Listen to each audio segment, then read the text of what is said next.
तर 10वी आणि 12वीच्या विद्यार्थ्यांकरता आनंदाची बातमी येत आहे, कारण तुम्हाला यावर्षी महाराष्ट्र HSC आणि HSC ग्रेडिंग सिस्टम चालू होत आहे। विद्यार्थी मित्रांनो, सर्वच विद्यार्थी पास होणार, सोबतच तुम्हाला बोनस अंक म्हणजेच तुम्हाला एक्स्ट्राचे मार्क्स पण दिले जातील। कोणकोणत्या विषयात किती मार्क्स मिळणार आहे, तुम्हाला पासिंग करता किती मार्क्स किती टक्के यावर्षी पाहिजेत आणि तुम्हाला जास्तीचे टक्के किती मिळणार आहे, म्हणजे सर्वच विद्यार्थ्यांचा इथे फायदा होणार आहे। सर्वात अगोदर बघा, इथे तुम्हाला ग्रेडिंग सिस्टम 2024 दिसत असेल आणि महाराष्ट्र SSC आणि HSC साठी उत्तीर्ण निकष तपासा। बघा, आपण रिझल्ट डेट बरोबर सुद्धा बोलणार आहोत, परंतु ही नवीन ग्रेडिंग सिस्टम काय आहे आणि कोणाला जास्तीचे मार्क्स बोनस मार्क्स मिळणार आहे आणि कोणत्या विषयात किती मार्क्स तुम्हाला देण्यात येतील। बघा, सर्वात अगोदर मोस्ट इम्पॉर्टंट म्हणजे पूर्ण ही जी माहिती आहे आणि ही नवीन सिस्टम आलेली आहे, लॉन्च झालेली आहे, याबद्दल पूर्ण माहिती आपण पाहून घेऊया। तर बघा, महाराष्ट्र राज्य माध्यमिक आणि उच्च माध्यमिक शिक्षण मंडळाने म्हणजेच MSBSHSE ने महाराष्ट्र HSC आणि SSC ग्रेडिंग प्रणाली 2024 सादर केलेली आहे। प्राथमिक आणि माध्यमिक शिक्षणाच्या देखरेखीसाठी जबाबदार वर्ग 10वी साठी आणि परीक्षा आणि इयत्ता 12वी साठी परीक्षा ही घेतली जाते। बघा, दोन्ही बोर्ड करिता म्हणजे 10वी बोर्ड आणि 12वी बोर्ड यांना यावर्षी ग्रेडिंग सिस्टम ग्रेडिंग प्रणाली लागू झालेली आहे। आता बघा, पूर्ण आपण येथे माहिती पाहूया, म्हणजे कोणाला किती मार्क्स मिळणार आहे जास्तीचे, कोणाला किती पर्सेंटेज मिळणार आहे जास्तीचे। सोबतच बघा, तुम्हाला येथे ग्रेड A ग्रेड B आणि तुम्हाला सर्व विभागणी सुद्धा येथे केलेली दिसत असेल। सर्वात अगोदर बघा, Maharashtra HSC grading system 2024, Maharashtra HSC आणि SSC इयत्ता 12वी सोबतच 10वी ग्रेडिंग सिस्टम 2024 विद्यार्थ्यांच्या कामगिरीचे मूल्यमापन विशिष्ट निकषावर आणि त्यांच्या टक्केवारीच्या गुणांशी संबंधित पुरस्कार विभागाच्या आधारे करते आणि खालील सारणी विभागीय विघटन दर्शवते। बघा, तुम्हाला इथे टक्केवारी दिलेली आहे आणि विभागणी सुद्धा दिलेली आहे। सोबतच विद्यार्थी मित्रांनो, मोस्ट इम्पॉर्टंट म्हणजे तुम्हाला कोणत्या विषयामध्ये किती जास्तीचे गुण मिळणार आहे।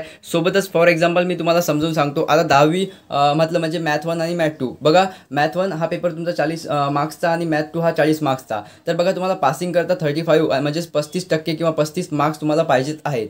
तर बघा, या विषयामध्ये आणि या विषयामध्ये तुम्हाला जवळपास 7.5 मार्क्स मिळायला हवे, म्हणजे तुमचे 7.5 आणि 7.5 हे जवळपास 15 मार्क्स आणि 20 मार्क्स तुम्हाला स्कूल कॉलेज म्हणजे प्रोव्हाइड करतेस। तर तुमचे जे टोटल मार्क्स आहे बघा, हे तुमचे 15 आणि जे कॉलेज तुम्हाला देणार आहे म्हणजे 35 तुमचे मार्क्स होणार आहे। तर बघा, ही ग्रेडिंग सिस्टम जी आहे, ग्रेडिंग प्रणाली जी आहे ती तुम्हाला काय सांगते किंवा याचा जो फायदा आहे, ठीक आहे, मोस्टली कोणत्या स्टुडंटना होणार आहे।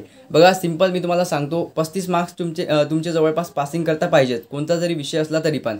तर बघा, 35 मार्क्स, आता जर तुम्हाला 35 मार्क्स नाही मिळालेत आणि तुम्हाला पूर्णची काउंटिंग झाली मॅथ 1 मॅथ 2 सायन्स 1 सायन्स 2 म्हणजेच विज्ञान 1 विज्ञान 2 किंवा तुम्ही म्हणू शकता इतिहास भूगोल, यामध्ये जर तुम्हाला टोटल 35 मार्क्स भरत नाही आणि 35 पर्यंत तुम्ही जवळपास पोहोचता, म्हणजेच तुम्हाला 32 मार्क्स किंवा 33 मार्क्स मिळाले, ठीक आहे, सर्वच म्हणजेच विषय 1 आणि विषय 2 धरून तुम्हाला 32 किंवा 33 मार्क्स मिळाले, तर तुम्हाला या ग्रेडिंग सिस्टमनुसार एक्स्ट्राचे जे 2 मार्क्स किंवा 3 मार्क्स तुम्हाला पासिंग करता पाहिजेत ते मार्क्स तुम्हाला दिल्या जातात।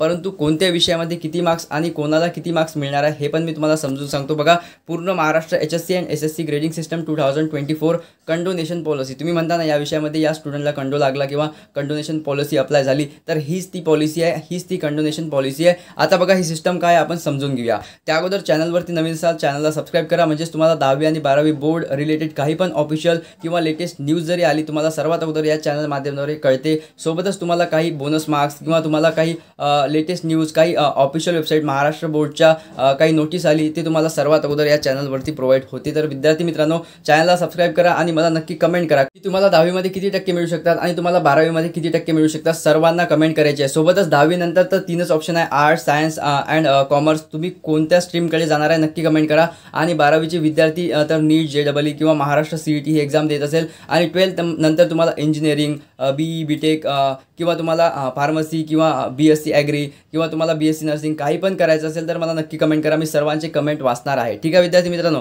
चला पुढे जाऊया। मोस्ट इम्पॉर्टंट म्हणजेच बघा, कोणत्या विषयामध्ये तुम्हाला किती मार्क्स मिळणार आहे, जे तुम्हाला अतिरिक्त गुण किंवा स्वीकार्य समन्वित गुण आहे तुम्हाला कितीपर्यंत ते गुण दिले जातात। तर बघा, सर्वच तुम्हाला इथे फर्स्ट लँग्वेज, सेकंड लँग्वेज आणि थर्ड लँग्वेज दिलेली आहे। सोबतच 12thचे विद्यार्थी मला म्हणत असेल, बघा मी तुम्हाला फॉर एक्झाम्पल सांगतो, 12th कोणता पण तुम्ही सब्जेक्ट घ्या, तुम्ही बायोलॉजी घ्या, तुम्ही फिजिक्स केमिस्ट्री किंवा तुम्ही इतिहास भूगोल कोणता जरी सब्जेक्ट घ्या, बघा तुम्हाला जर पासिंग करिता 35 मार्क्स पाहिजेत, तर तुम्हाला जर 35 मार्क्स मिळाले नाहीत किंवा 32-33 मिळाले तर तुम्हाला एक्स्ट्राचे 2 मार्क्स किंवा 3 मार्क्स आहेत ते देण्यात येतात याच ग्रेडिंग सिस्टमनुसार, तर इझिली तुम्ही पास होऊ शकता विद्यार्थी मित्रांनो. सोबतच असे काही विषय आहे ज्यामध्ये तुम्हाला एक्स्ट्रा बोनस अंक मिळणार आहे, ते ग्रेडिंग सिस्टममध्ये येणार नाही. ते काही सब्जेक्ट आहे, फॉर एक्झाम्पल 12चा काही इंग्लिश किंवा मराठी सब्जेक्ट असू शकतो. मी तुम्हाला प्रॉपर त्यावरती व्हिडिओ देणार आहे. 10वी आणि 12वीच्या प्रत्येक विद्यार्थ्यांकरता कोणता सब्जेक्ट आहे त्यामध्ये तुम्हाला बोनस अंक जास्तीचे अंक मिळू शकतात. कारण खूप सारे विद्यार्थी तुम्ही पाहू शकता पेपर दरम्यान काहीतरी मिस्टेक्स बोर्ड्स करून झाल्या होत्या आणि बोर्ड्स ते तुम्हाला ऑफिशियल मार्क्स देणार आहे. तर विद्यार्थी मित्रांनो, त्याबद्दल मी तुम्हाला सविस्तर माहिती देणार आहे दुसऱ्या व्हिडिओमध्ये. चॅनलला नक्की सबस्क्राईब करून ठेवा. अशाच प्रकारची तुम्हाला लेटेस्ट न्यूज आणि प्रॉपर जेन्युइन इन्फॉर्मेशन सोबत तुम्हाला व्हिडिओ मिळत राहतात. तर बघा, पहिली भाषा. आता बघा, फर्स्ट लँग्वेज काय आहे, सेकंड लँग्वेज काय आणि थर्ड लँग्वेज काय आहे. तुमचीच ते इंग्लिश, हिंदी, मराठी, ओव्हरऑल जे पण तुमच्या लँग्वेज असतील फर्स्ट, सेकंड अँड थर्ड, त्यामध्ये तुम्हाला ग्रेडिंग प्रणालीनुसार, ग्रेडिंग सिस्टमनुसार किती गुण जास्तीचे मिळणार आहे. तर बघा, सिंपल तुम्हाला इझिली विद्यार्थी मित्रांनो फ्रीचे मार्क्स आहेत. जे विद्यार्थी पास होऊ शकत नाही किंवा ज्यांना हे फ्रीचे मार्क्स हवे आहेत त्यांना इझिली 2 मार्क्स मिळू शकतात पहिली भाषामध्ये. द्वितीय भाषा म्हणजे सेकंड लँग्वेजमध्ये तुम्हाला 2 मार्क्स, थर्ड लँग्वेजमध्ये तुम्हाला 2 मार्क्स. तर बघा, इझिली सामाजिकशास्त्र, गणित, विज्ञान, तर बघा गणितमध्ये तुम्हाला 3 मार्क्स देण्यात येतात ग्रेडिंग सिस्टमनुसार. तर ही न्यूज खूपच व्हायरल होत आहे, कारण विद्यार्थी मित्रांनो तुम्हाला एक्स्ट्राचे मार्क्स किंवा बोनस अंक किंवा तुमची जी नवीन ग्रेडिंग सिस्टम आहे, ग्रेडिंग प्रणाली आहे, त्यानुसार जे विद्यार्थी पास होऊ शकत नाही त्यांना 2 ते 3 मार्क्सनं त्यांचा विषय राहू शकतो. अशा विद्यार्थ्यांना इझिली मार्क्स मिळू शकतात. तर बघा विद्यार्थी मित्रांनो, हा जो व्हिडिओ आहे तो नक्की शेअर झाला पाहिजे. जास्तीत जास्त शेअर करा, तुमच्या फ्रेंड्सपर्यंत नक्की शेअर करा. काही ग्रुप असतील तुमचे त्यामध्ये नक्की शेअर करा, म्हणजे सर्व विद्यार्थ्यांना समजायला हवं. ज्या विद्यार्थ्यांना वाटतं त्यांचा इंग्लिश किंवा त्यांना हार्ड जाणारा सब्जेक्ट असतो मॅथ, जो तुमचा निघू शकत नाही, त्यामध्ये तुम्हाला एक्स्ट्राचे मार्क्स मिळू शकतात ग्रेडिंग सिस्टमनुसार. तर त्या विद्यार्थ्यांपर्यंत हा नक्की व्हिडिओ जायला हवा. तर बघा, गणितमध्ये तुम्हाला जास्तीत जास्त 3 मार्क्स मिळू शकतात ग्रेडिंग सिस्टमनुसार. विज्ञानमध्ये सुद्धा 3 मार्क्स, आणि बघा एकत्रित जर विषय केला गणित आणि विज्ञानचा तर जवळपास 6 मार्क्सपर्यंत तुम्हाला बोनस अंक किंवा आपण म्हणू शकतो ग्रेडिंग सिस्टमनुसार पासिंगसाठी तुम्हाला हे अंक मिळू शकतात. सोबतच मोस्ट इम्पॉर्टंट बघा, मूकबधीर विद्यार्थ्यांनी निवडलेली 2 विषय, 2 भाषांच्या जागी प्रत्येक विषयात तुम्हाला 2 गुण मिळू शकतात. जे अपंग विद्यार्थी असतात त्यांना तर हा पूर्ण फायदा याचा होतच होतो. तर बघा, मोस्ट इम्पॉर्टंट ही जी कंडोनेशन पॉलिसी आहे किंवा ग्रेडिंग सिस्टम आहे, ज्या पात्र विद्यार्थ्यांनी 1 ते 2 गुणांच्या फरकाने कोणत्याही विशिष्ट विषयात उत्तीर्ण होणे कमी झाले आहे त्यांना संभाव्य अतिरिक्त गुण मिळू शकतात. त्यांना मिळणारच आहे. जे अतिरिक्त गुण आहे, बोनस गुण आहे किंवा ग्रेडिंग सिस्टम मार्क्स आहे, हे तुम्हाला मिळणार आहे. ज्यामुळे त्यांना महाराष्ट्र HSC सोबतच SSC इयत्ता 10वी आणि 12वी परीक्षेत उत्तीर्ण ग्रेड प्राप्त करण्यास मदत होते. आणि बघा, खूप सारे विद्यार्थी मला कमेंट करत होते, सर मी स्पोर्ट कोट्यामधून येतो किंवा मी फिजिकली हँडिकॅप आहे, तर मला काय बोनस अंक मिळणार आहे. बघा, त्यांच्याकरता मोस्ट इम्पॉर्टंट आहे महाराष्ट्र HSC ग्रेडिंग सिस्टम. ठीक आहे, both 10th and 12th grading system. महत्त्वाचे काही मुद्दे दिलेले हे खूप महत्त्वाचे विद्यार्थी मित्रांनो. बघा, मोस्ट इम्पॉर्टंट म्हणजे ज्या विद्यार्थ्यांना क्रीडा कोटा आहे, ठीक आहे, स्पोर्ट कोट्यातून तुम्हाला इझिली जास्तीचे अंक किंवा टक्के मिळू शकतात. बघा, कोटा आहे आणि त्यांनी चालू शैक्षणिक वर्षात राज्य, राष्ट्रीय किंवा आंतरराष्ट्रीय स्तरावर प्रतिनिधित्व केलेले आहे. त्यांना प्रत्येक विषयात 20% गुण, वाढीव गुण मिळू शकतात. बघा, प्रत्येक विषयात 20% वाढीव गुण म्हणजे तुमचे किती पर्सेंट जे टक्के आहे ते वाढणार आहे. विद्यार्थी मित्रांनो, मला नक्की कमेंट करा. कोणी जरी विद्यार्थी हा व्हिडिओ पाहत असेल आणि तो क्रीडा कोट्यामधून येतो, स्पोर्ट कोट्यातून येतो, त्यांना कमेंट नक्की करायची आहे. सोबतच बघा, एखाद्या विद्यार्थ्याला कंडोनेशन मर्यादा पलीकडे अतिरिक्त गुणांची आवश्यकता असल्यास त्यांना कमीत कमी कंडोनेशन मार्क्सची आवश्यकता असली तरी त्यांना कोणतीही ग्रेस मार्क्स मिळणार नाही. मोस्ट इम्पॉर्टंट आहे, म्हणून म्हणतो व्हिडिओ पूर्ण पहा, तेव्हाच तुम्हाला इम्पॉर्टंट इन्फॉर्मेशन, जेन्युइन इन्फॉर्मेशन जी आहे ती कळणार आहे प्रॉपरली. आणि ही प्रॉपरली इन्फॉर्मेशन तुम्हाला कळायला हवी. म्हणजे कोणी जर तुम्हाला विचारलं की ग्रेडिंग सिस्टम काय आहे, मला सांग समजून, तर तुम्हाला इझिली समजवता आलं पाहिजे. बघा, हा पॉईंट खूप इम्पॉर्टंट आहे विद्यार्थी मित्रांनो. एखाद्या विद्यार्थ्याला कंडोनेशन मर्यादा पलीकडे अतिरिक्त गुणांची आवश्यकता असल्यास, म्हणजे बघा, तुम्हाला 35 मार्क्स पास होण्याकरता पाहिजेत आणि तुम्हाला येथे तुमच्या पेपरमध्ये जवळपास तुम्हाला 32 मार्क्स मिळाले, तर तुम्हाला कंडोनेशन पॉलिसी लागली. जर सब्जेक्टनुसार तुम्हाला 3 मार्क्स देण्यात येतात तर 3 मार्क्स तुम्हाला मिळून तुम्ही पास होसाल.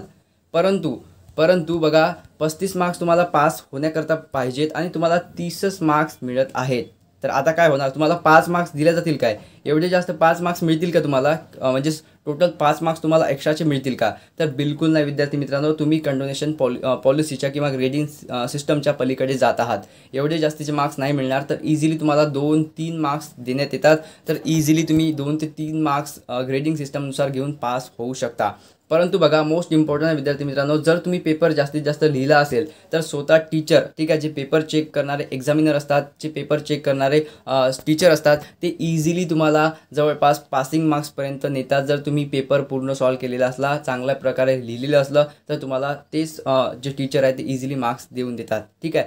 नंतर बघा मोस्ट इम्पॉर्टंट नेक्स्ट पॉईंट आहे, या व्यतिरिक्त नवी दिल्ली येथे आयोजित हे तर RDC मध्ये कोणी सहभाग घेतला नसेल. सोबतच बघा महाराष्ट्र HSC बोर्ड परीक्षा 2024ची तयारी सुरू करण्यापूर्वी विद्यार्थ्यांनी हा पण पॉईंट तुमच्याकडे इम्पॉर्टंट नाही आहे, परंतु मोस्ट इम्पॉर्टंट पॉईंट आहे तुमचा जो क्रीडा कोटा म्हणजे स्टेट कोटा आहे, किंवा तुमचा जो स्टेट लेवल किंवा तुम्ही म्हणजे जिल्हा लेवलवर किंवा आंतरराष्ट्रीय स्तरावर तुम्ही काही प्रतिनिधित्व केलं असेल तर तुम्हाला मार्क्स मिळतात. म्हणजेच तुमचा हा स्पोर्ट कोटा आणि मोस्ट इम्पॉर्टंट म्हणजेच तुम्हाला जे ग्रेडिंग सिस्टम आहे त्यानुसार 2 ते 3 मार्क्स एक्स्ट्राचे मिळणार आहे. हे 2 पॉईंट मोस्ट इम्पॉर्टंट आहे विद्यार्थी मित्रांनो. आणि खूपच लवकर महाराष्ट्र बोर्डच्या ऑफिशियल वेबसाईटवर 10वी आणि 12वी बोर्ड रिझल्ट डेट ठरणार आहे आणि result date related official notice येणार आहे. जशा प्रकारे ऑफिशियल नोटीस आली आणि तुमची रिझल्ट डेट कन्फर्म झाली त्याच वेळेस तुम्हाला या चॅनल माध्यमाद्वारे अलर्ट नोटिफिकेशन मिळणार आहे. सोबतच या चॅनलवरती तुम्हाला 10वी आणि 12वीचा रिझल्ट लाईव्ह तुम्हाला दाखवण्यात येणार आहे. प्रत्येकाचा रिझल्ट लाईव्ह चेक केला जाईल विद्यार्थी मित्रांनो. तर चॅनलला नक्की सबस्क्राईब करून बेल आयकॉन प्रेस करा. सोबतच तुम्हाला काही अशा वेबसाईट देण्यात येतील